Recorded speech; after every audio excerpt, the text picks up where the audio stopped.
सबसे बड़ा रूप है धैर्य। शांत व्यक्ति कभी जल्दीबाजी में नहीं जीता। वह जानता है कि हर चीज का समय होता है।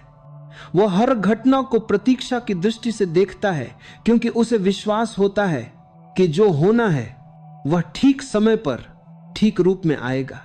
ऐसा व्यक्ति किसी लक्ष्य के पीछे भागता नहीं, बल्कि अपने कर्म में गहराई से उतर जाता है। और जब कर्म सच्चे हों तो फल अपने आप खींचे चले आते हैं। इस शांति से उपजी शक्ति तुम्हें संयम देती है।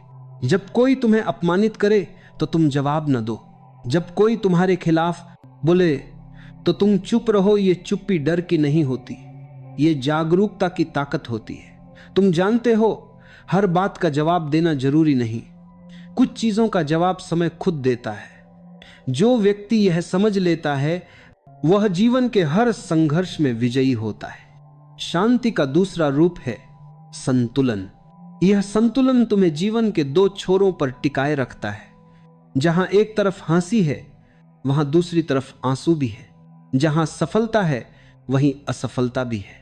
पर तुम इन दोनों को बस अनुभव के रूप में जीते हो।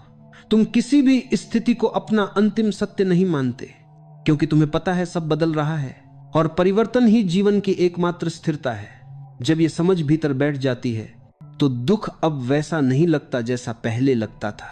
तुम्हारे दुख अब तुम्हें तोड़ते नहीं बल्कि सिखाते हैं। हर कठिनाई तुम्हारे लिए गुरु बन जाती है और हर विफलता एक मार्गदर्शक, क्योंकि अब तुम्हारा ध्यान परिणाम पर नहीं अनुभव पर होता है।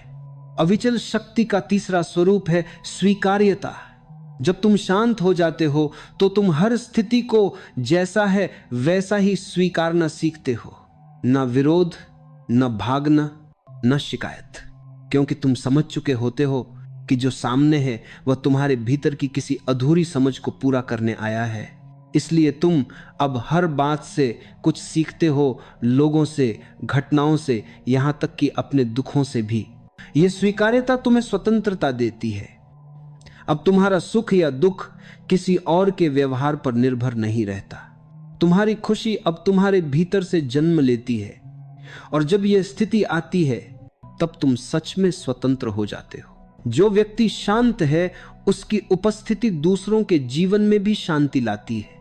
वह कहीं जाता है तो वातावरण बदल जाता है। लोग उससे बातें करके सहज महसूस करते हैं, क्योंकि वह कुछ कहकर नहीं बल्कि अपनी ऊर्जा से उपचार देता है। उसकी मौनता में एक संगीत होता है जो शब्दों से परे है।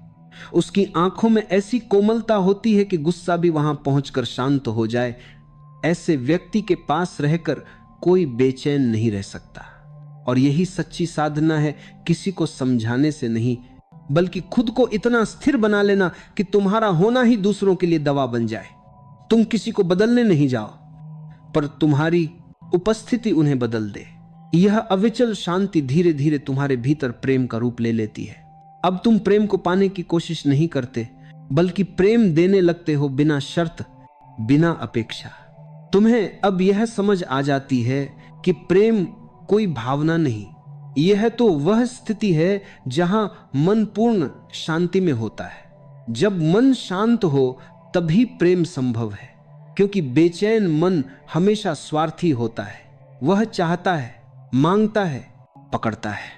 पर शांत मन केवल देता है, क्योंकि वह जानता है कि जो भीतर भरा हुआ है वह कभी खत्म नहीं हो सकता। इस अवस्था में जीवन एक प्रवाह बन जाता है। तुम्हें अब कुछ रोकता नहीं, कुछ डराता नहीं। तुम बस हर दिन को वैसे ही जी